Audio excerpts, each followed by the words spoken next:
एक शहर में कमल नाम का एक व्यक्ति अपनी पत्नी और बेटी के साथ रहता था।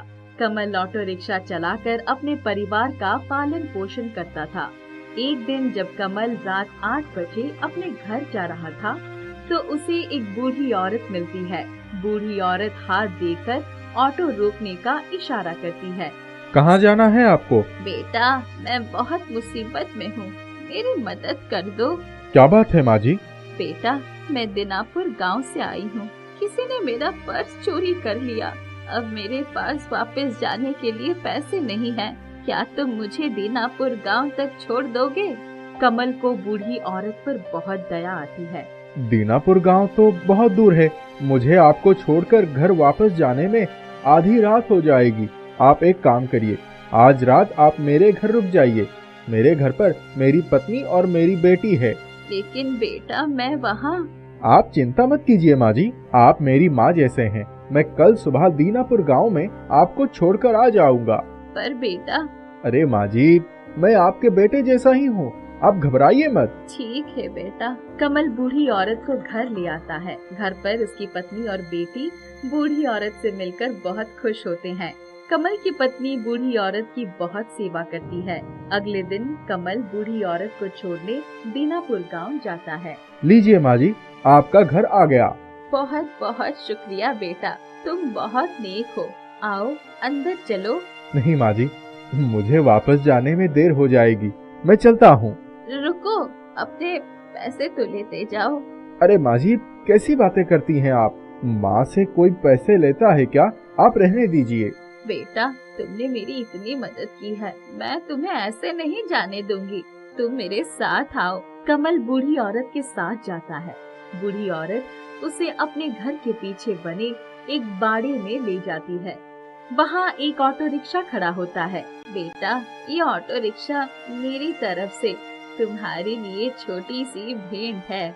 लेकिन माँ जी, मेरे पास तो ऑटो रिक्शा है, तो मैं एक और ऑटो रिक्शा लेकर क्या करूँगा? बेटा, इसे एक माँ का आशीर्वाद समझकर रख लो। ये कोई मामूली ऑटो रिक्शा नहीं है। मामूली नहीं है मतलब? अरे, तुम इसे लेकर जाओगे तो सब जान जाओगे। पर मैं अपने ऑटो रिक्शा का क्या करूँगा? उसे यही छोड़ जाओ। कमल बूढ़ी औरत के कहे अनुसार अपने ऑटो रिक्शा वही छोड़ उनका दिया ऑटो रिक्शा लेके वापस घर की ओर चल पड़ता है। पता नहीं ऐसा क्या खास बात है इस ऑटो रिक्शा में, जो माँ जी कह रही थी ये कोई मामूली ऑटो रिक्शा नहीं है।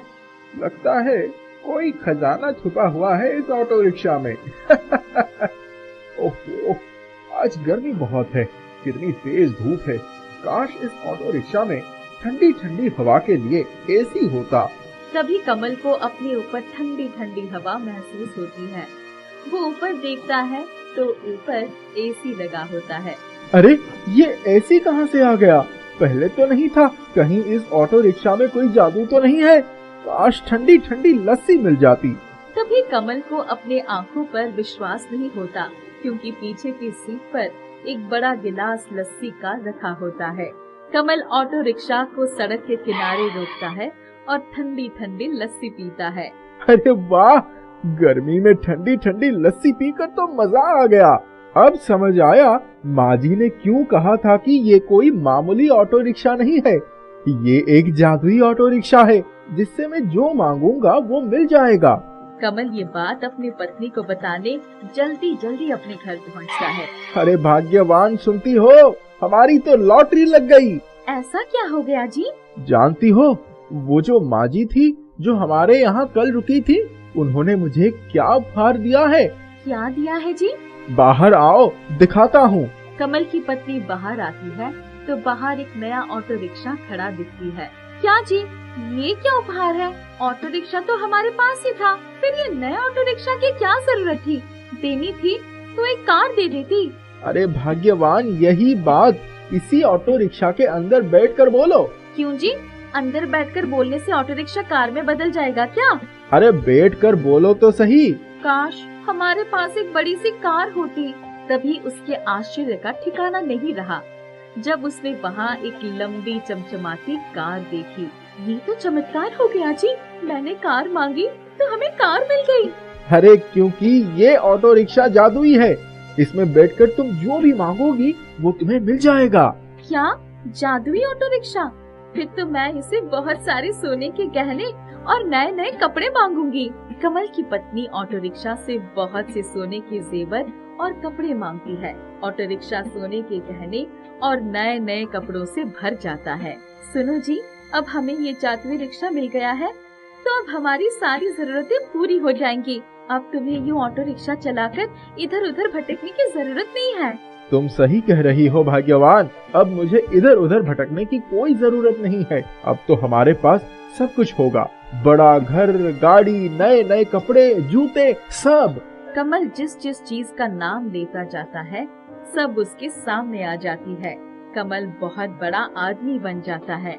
एक दिन कमल जब अपने जादुई ऑटो रिक्शा से कुछ मांगता है और उसे वो मिल जाता है, तभी वहाँ उसका एक पड़ोसी विक्रम ये सब देख लेता है। अच्छा, अब समझ आया, ये मामूली ऑटो रिक्शा चलाने वाला इतनी जल्दी इतना अमीर कैसे हो गया।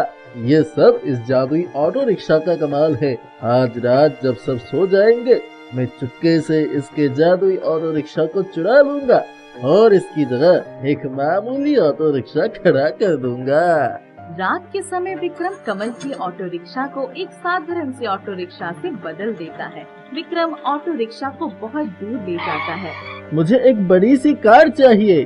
विक्रम कार का इंतजार करने लगता है, लेकिन कोई कार नहीं आती। अब मुझे एक बड़ी सी कार चाहिए, लेकिन कोई कार नहीं आती। विक्रम ऑटो रिक्शा से कुछ और चीजें भी मांगता है, लेकिन उसे कुछ नहीं मिलता। अरे ये ऑटो रिक्शा तो एक मामूली सा ऑटो रिक्शा है, इसमें तो कोई जादू वादू नहीं है। तो फिर मैंने जो देखा कमल ऑटो रिक्शा से चीजें मांग रहा था, वो क्या था? तभी उसे ऑटो रिक्शा से आवाज आती है, विक्रम, ये जादुई ऑटो रिक्शा केवल उसी की इच्छाएं पूरी करता है जो ईमानदार हो। तुमने इसे कमल से चुराया है, इसीलिए ये तुम्हारी कोई इच्छा पूरी नहीं करेगा। तुम्हें जो भी चाहिए कमल से बोल दो, और जब वो ऑटो रिक्शा से मांगेगा तो तुम्हें वो चीज जरूर मिलेगी। विक्रम को अपनी गलती का एहसास होता है और वो ऑटो रिक्शा को वापस कमल के घर के बाहर खड़ा कर देता है।